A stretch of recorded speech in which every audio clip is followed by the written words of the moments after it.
programa Negócios de hoje, antes de nós começarmos, eu quero saudar os nossos espectadores recém-chegados de Leme, que nos sintonizam através do canal 73 pela operadora SP2. Também deixar um abraço aos nossos espectadores da TV JET, através da TV Estado, no João Pessoa, Paraíba, através do canal 18. E claro, sem dúvida, ao nosso tradicional espectador, que nos sintonizam através da net e através do endereço www.tvmundi.com.br.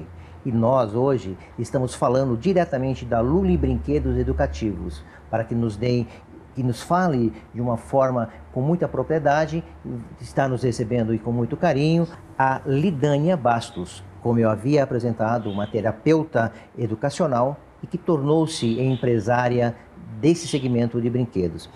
Lidânia, prazer e muito obrigado por nos receber na sua casa, nessa casa fantástica, né? Bem-vindos. E vamos falar sobre brinquedos educacionais, e são tantos que a gente olha aqui e vê na sua loja. Por conceito, brinquedo é um objeto que leva ao lazer e, consequentemente, ao conhecimento, né? O lazer pelo entretenimento e o conhecimento, a formação do conhecimento, até através do contato. Você, uma terapeuta ocupacional, percebeu exatamente este dual, né? Esse dual, e resolveu partir para um negócio maior. Como foi essa história, Lidânia? Bem, Dilson, como nós já falamos, eu sou terapeuta ocupacional e tenho a minha experiência de trabalho junto à ACD, ao Hospital das Clínicas, com crianças especiais, né? Junto ao setor de neurologia infantil dessas grandes instituições. E daí a gente pode perceber a importância do brincar. A minha função sempre foi, através do brincar, ensinar os pais a favorecerem para essas crianças uma maior autonomia nas suas atividades do dia a dia, que são alimentação, vestuário, higiene, comunicação escrita. E a gente sempre mostrava para esses pais, de acordo com a fase do desenvolvimento em que a criança se encontrava, a faixa etária, a melhor maneira de explorar esse brincar. E a questão dos pais sempre era, mas meu filho também pode fazer isso? Sim, de uma forma diferente, o seu filho também pode fazer isso. Entendi. E é interessante, né? Você, com a sua experiência, por um outro foco, que era o foco da reabilitação, você percebe esta possibilidade e torna também, se eu falar alguma bobagem, por favor me corrija, e eu penso desta forma, você consegue mostrar a esses pais que o brinquedo também é uma forma, um caminho de aproximação, né? Porque tem essa troca, né? Do ensinar, do aprender, do brincar e do gostar. É por aí mesmo? Eu acredito que sim. O tempo que os pais dispõem para o lazer junto aos seus filhos é muito importante, é de suma importância. O afeto envolvido, a interação social, o toque, o fazer juntos, isso dá para a criança uma forma de equilíbrio para um desenvolvimento muito mais saudável, não tenho dúvidas. Interessante isso. Lidânia, Está difícil hoje em dia, difícil, de fato. Né? É uma pergunta que eu ia lhe fazer. Justamente, o lazer dos pais é muito curto, né? Por uma questão de trabalho, demanda de trabalho. É verdade. E tem um outro lado também. E o brinquedo, por si, ele é cultural. Eu acredito, né? muito cultural. Vamos fazer aqui uma analogia. A gente que teve a oportunidade de viajar, a gente olha em outros países, por exemplo, grandes lojas de brinquedos, e dentro delas uma grande quantidade de brinquedos educativos como os seus aqui, né? Educativos como os seus. Como é que está essa relação? Como é que está essa cultura, principalmente do brinquedo educativo no Brasil? Como é que você, sendo uma empresária desse segmento, como é que você sente isso? Acabam sendo realmente perguntas com engate uma na outra, de fato, porque a gente acabou de falar da questão do tempo dos pais. Exatamente. Em relação à demanda de trabalho, e eu acredito que junto com isso entra uma questão cultural forte, que são os valores mesmo que a gente consegue passar para os nossos filhos, que acabam tendo uma perda nesse sentido, do pouco tempo dos pais, e também em função de um apelo consumista muito exacerbado, que é passado através da mídia, e as nossas crianças acabam sendo empurradas a comprar, a adquirir aquele brinquedo que vem na televisão.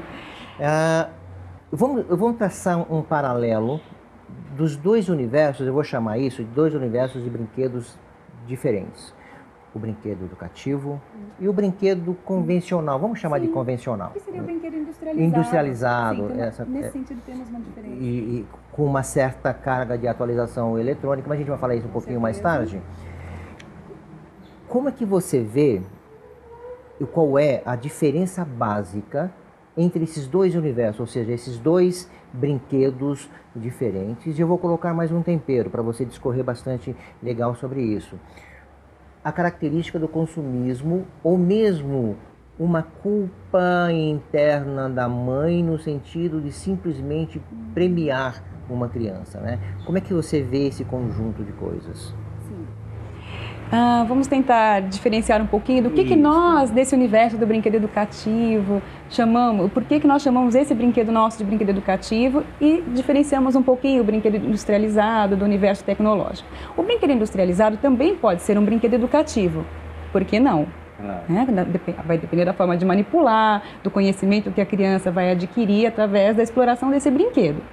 Agora, nós, em particular, da área do brinquedo educativo, chamamos o brinquedo educativo como um brinquedo artesanal, praticamente. É o brinquedo em madeira, é o brinquedo feito em tecido, né, principalmente. Você acredita que, pelo material ao qual esses brinquedos artesanais são feitos, esse é o ponto mais diferente em relação ao brinquedo industrializado? Ou seja, por ter todo esse carinho, né, desde o design, na elaboração, isso diferencia do outro? É uma aproximação mais forte? Né? Eu acredito que sim, porque o brinquedo industrializado, ele é criado em série, não passa por mãos, né, o calor, o carinho do artesão em criar, em desenhar, em aprimorar, em confeccionar uma roupa para uma boneca, por exemplo. Eu acho que já parte daí o carinho, a questão do brinquedo mais personalizado.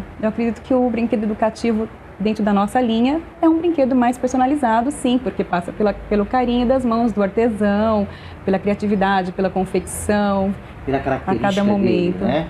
Porque quando a gente vê uma grande maioria dos brinquedos educacionais, ele tem como design o design leva a essa necessidade de aproximação, leva a semelhança de algo que está muito contido com a criança, não é? Se nós fizermos dois cortes, nós considerarmos, por exemplo, a criança de 0 a 3 e a criança de 3 em diante.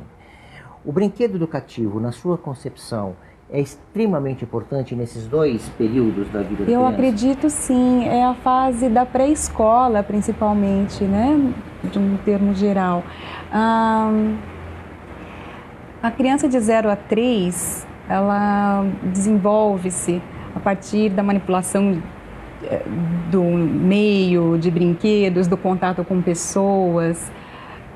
Então, é uma criança que gosta de um brinquedo de empilhar, de derrubar um brinquedo, de bater, de empurrar, tem de puxar. Som, né? Um brinquedo sonoro também, né? Eu não sou a favor daqueles muito atrativos, né? Que você aperta um botão e aguarda um show de luzes, cores, movimentos, sons, né? Mas, enfim, a partir de uma exploração mais sensorial, de tato,